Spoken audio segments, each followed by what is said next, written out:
Assalamualaikum warahmatullahi wabarakatuh. Selamat pagi, salam sejahtera, saudara-saudara. Kita mulai perkuliahan kita pada hari ini, dan saya berharap Anda tetap sehat, tetap semangat untuk belajar di rumah masing-masing melalui media pembelajaran ini. Nah, saudara-saudara, saya akan menjelaskan persoalan definisi dan objek dari ilmu negara. Dan ini merupakan bagian awal pada saat kita berbicara atau membahas atau mata kuliah ilmu negara.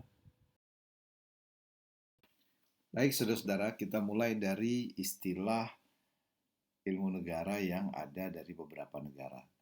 Nah, pada dasarnya bicara soal istilah ilmu negara, di Belanda ilmu negara ini dikenal dengan istilah Stadtleer. Di Jerman, saudara-saudara, istilah yang digunakan adalah Stadtlehre. Sedangkan dalam bahasa Inggris, istilah ilmu negara ini lebih dikenal dengan The General Theory of State atau Political Theory. Nah, saudara-saudara, pada dasarnya ilmu negara pertama kali memang diperkenankan atau diperkenalkan oleh George Jelinek. Nah, George Jelinek ini dikenal sebagai Bapak Ilmu Negara. George Jelinek ini, saudara-saudara, memang punya satu pandangan yang saya kira cukup menarik untuk kita diskusikan, karena George Jelinek ini memandang ilmu negara sebagai satu keseluruhan dan membaginya ke dalam bagian-bagian yang berhubungan satu sama lain.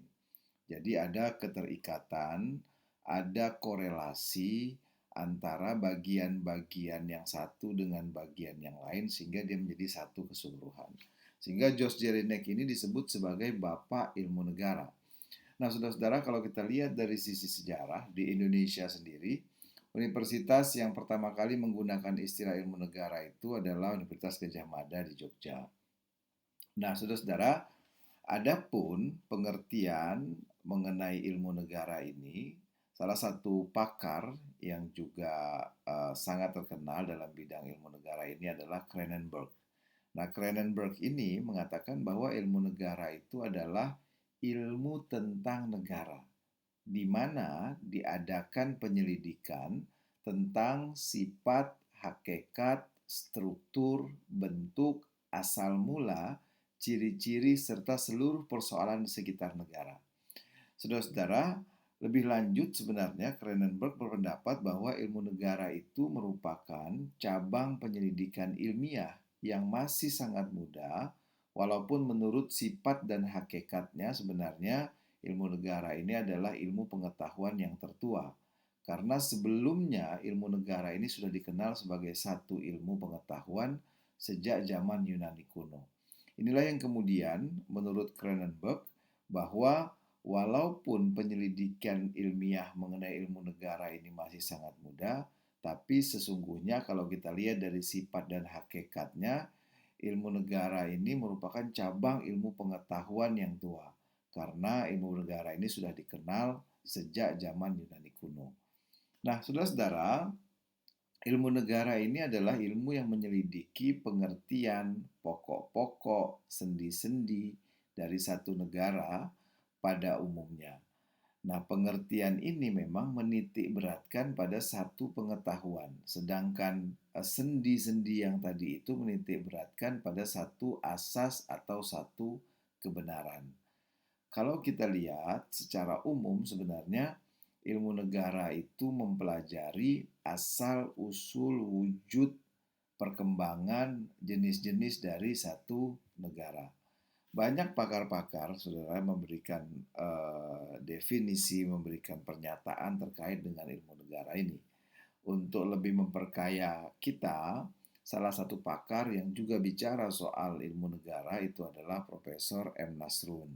Profesor M. Nasrun ini menyatakan bahwa ilmu negara umum itu adalah ilmu pengetahuan tertentu sebagai satu ilmu pengetahuan. Maka ilmu negara umum itu akan mencari dan menetapkan satu ketentuan dan kebenaran terhadap pokok penyelidikannya yaitu negara. Jadi ilmu negara umum itu harus menjawab pertanyaan mengenai negara. Ini yang menarik yang dikemukakan oleh Prof. Nasrun. Jadi ilmu negara itu, saudara-saudara, katanya adalah satu ilmu pengetahuan tertentu. Nah, sebagai ilmu pengetahuan, maka dia masuk dalam kategori ilmu negara secara umum. Sehingga karena dia ilmu negara secara umum, maka dia harus menjawab pertanyaan-pertanyaan mengenai negara tersebut. Baik, saudara-saudara, setelah mengetahui istilah dari ilmu negara, kita beranjak ke objek dari ilmu negara. Nah, banyak pakar sebenarnya yang telah memberikan definisi atau memberikan pernyataan terkait dengan objek dari ilmu negara ini. Salah satunya adalah Cronenberg. Saudara-saudara, Anda bisa lihat di slide, di situ disebutkan bahwa Cronenberg menyatakan objek penyelidikan ilmu negara adalah negara. Artinya, yang menjadi objek penyelidikan dari ilmu negara itu ya tentu saja negara. Di mana dalam ilmu negara itu, saudara-saudara, yang diselidiki adalah asal mula, sifat, hakikat, dan segala sesuatu yang berkaitan dengan negara. Ilmu negara menitik beratkan penyelidikannya kepada pengertian negara secara umum. Itu yang dikemukakan oleh Cronenberg. Jadi Cronenberg mengatakan objek penyelidikan dari ilmu negara itu sesungguhnya adalah negara secara umum. Jadi bagaimana melihat negara secara umum, mulai dilihat dari bagaimana asal mula negara tersebut, bagaimana hakikat satu negara tersebut, dan bagaimana sifat dari negara tersebut. Artinya saudara-saudara tidak merujuk pada negara-negara tertentu, tapi sifatnya adalah negara secara umum. Nah, lebih tegas lagi, walaupun sependapat dengan Cronenberg, Profesor M. Nasrun mengatakan bahwa sebab wujud dari ilmu negara umum itu adalah menyelidiki dan menetapkan asal mula, intisari, dan wujud negara pada umumnya. Jadi apa yang dikemukakan oleh Prof. Nasrun sebenarnya, saudara-saudara, sama dengan apa yang dikemukakan oleh Cronenberg yang mengatakan bahwa ilmu negara itu objek penyelidikannya adalah negara secara umum. Nah, saudara-saudara, karena objek penyelidikan ilmu negara itu adalah negara secara umum, sehingga ia sering disebut sebagai ilmu negara umum. Sering disebut sebagai ilmu negara umum karena objek penyelidikan ilmu negara itu adalah negara secara umum. Jadi kalau Anda mendengar istilah ilmu negara umum, itu maknanya adalah bahwa objek penyelidikan ilmu negara itu adalah negara secara umum.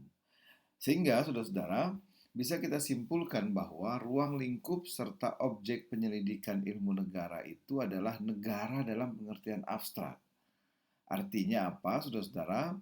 Memang karena sifatnya tadi umum, maka dalam konteks ini negara pasti akan bersifat abstrak, terlepas dari waktu dan tempat, serta bukan satu negara tertentu yang secara positif ada pada satu waktu dan tempat tertentu.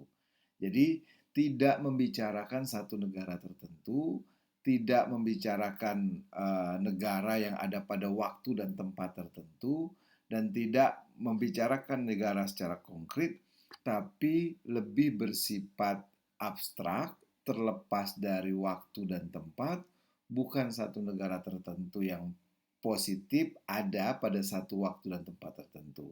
Nah, ilmu negara, saudara-saudara, menyelidiki hal-hal, definisi-definisi, pengertian-pengertian pokok, serta sendi-sendi pokok dari negara yang berlaku dan terdapat pada setiap negara. Oleh karena itu, tadi seperti yang saya sampaikan, objek dari ilmu negara itu bisa kita simpulkan adalah menyelidiki ilmu negara dalam keadaan umum, di mana sifatnya abstrak, terlepas dari waktu dan tempat, bukan satu negara tertentu yang secara positif ada pada waktu dan tempat tertentu. Nah, saudara-saudara, setelah mengetahui objek dari ilmu negara tersebut, maka nanti berikutnya kita akan membicarakan apa sebenarnya negara itu. Apa sebenarnya, dari mana asal bahasa negara tersebut. Kemudian bagaimana negara itu berdasarkan konvensi-konvensi yang ada. Kemudian apa yang menjadi hal pokok suatu negara itu ada, atau apa yang menjadi unsur-unsur satu negara itu sehingga negara tersebut dikategorikan ada. Dia memenuhi syarat apa saja. Nah, ini yang akan kita bahas di pertemuan berikutnya. Saudara-saudara, saya kira untuk hari ini cukup materi kita sebagai pertemuan awal. Yang pertama tadi Anda sudah tahu istilah dari ilmu negara, dan yang kedua Anda sudah mengetahui dari apa yang disebut atau apa yang menjadi objek dari ilmu negara. Terima kasih. Mudah-mudahan ada manfaatnya. Saya akhiri. Assalamualaikum warahmatullahi